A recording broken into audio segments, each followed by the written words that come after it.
গভীর রাত, ঝিঝি পোকার ডাক ছাড়া আর কোনো সারা শব্দ নেই। এরকম পরিস্থিতিতে হাবুল ব্যাপারী হাজির হয়েছে এক নারিকেল বাগানের সামনে। উদ্দেশ্য নারিকেল চুরি করা। 20 বছর ধরে তিনি এই পেশার সাথে যুক্ত আছেন। চুরি করেই তিনি সংসার চালান।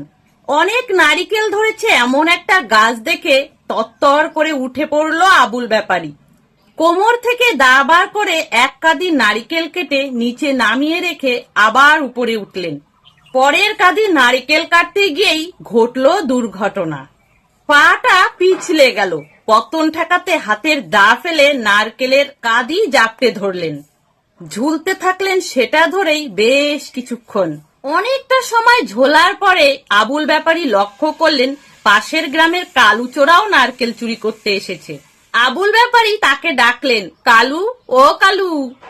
ডাক শুনে কালুচোরা প্রথমে ভাবলো ভূত, দৌড় দিতে যাবে। এমন সময় আবুল ব্যাপারী বলল, আরে ভয় পাস না, আমি আবুল ব্যাপারী। কালুচোরা বলল, আরে আবুল ভাই আপনি? আবুল বলল, হ ভাই, চুরি করতে আইসা ফাইসা গেছি, আমারে বাঁচা। আবুলকে ঝুলতে দেখে কালুচোরা যা বোঝার বুঝে গেল। মনে মনে ভাবলো ইনকাম করার এটা একটা দারুণ সুযোগ। তিনি বললেন, বাঁচাতে পারি, তবে একটা শর্তে। আবুল ব্যাপারী উপায় না দেখে বলল, আমি যে কোনো শর্তে রাজি আছি। কি শর্ত বল? কালুচোরা বলল, আমাকে নগদ 500 টাকা দেওয়া লাগবে। আবুল তাতেই রাজি হয়ে গেল। আবুল বলল, আচ্ছা দিব, তাড়াতাড়ি বাঁচা। কালুচোরা আর দেরি করে না। আবুল যেই গাছে ঝুলছে সেই গাছ বেয়ে উপরে উঠতে শুরু করলো। জায়গা মতো পৌঁছে কালুচোরা আবুলের পা ধরে যেই না গাছের দিকে আনতে চেষ্টা করলো, অমনি কালুর পাও পিছলে গেল। পতন ঠেকাতে কালুচোরা আবুলের পা দুটো জাপটে ধরলো। ঝুলতে থাকলো সেটা ধরেই। আবুল চেঁচিয়ে বলল, এটা কি করলি রে কালু? কালু বলল, আমার পা পিছলে গেছে। আবুল বলল, হায় রে, এখন আমরা দুজনেই নারকেল ধরে ঝুলছি, কে বাঁচাবে আমাদের এখন? আজকে চুরি করতে আসাটাই ঠিক হয়নি, দিনটাই কুফা। দুজনেই কাঁদতে শুরু করে দিল। তাদের কান্না শুনে সেখানে হাজির হলো গেদু। গেদুও চোর, তবে এ পেশায় তিনি নতুন। নারিকেল চুরি করতে অন্যদের মতো তিনিও সেখানে হাজির হয়েছিলেন। গেদু বলল, ভাই সাহেব, আপনারা ওপরে কি করবার লাগছেন? আবুল বলল, আরে গেদু যে, তুই এখানে? গেদু বলল, হ, আইছিলাম চুরি করতে। তা আপনারা উপরে কি করেন? ঝোলাঝুলি খেলবার লাগছেন নাকি? কালু বলল, আবুল ভাইরে বাঁচাতে গিয়া আমিও ফাইসা গেছি, আমাদের জলদি বাঁচান ভাই।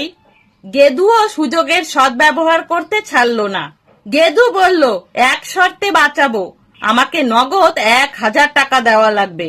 আবুল বলল, কোনো ব্যাপার না, 1000 টাকাই দেব, বেঁচে থাকলে ওরকম টাকা কত ইনকাম করা যাবে।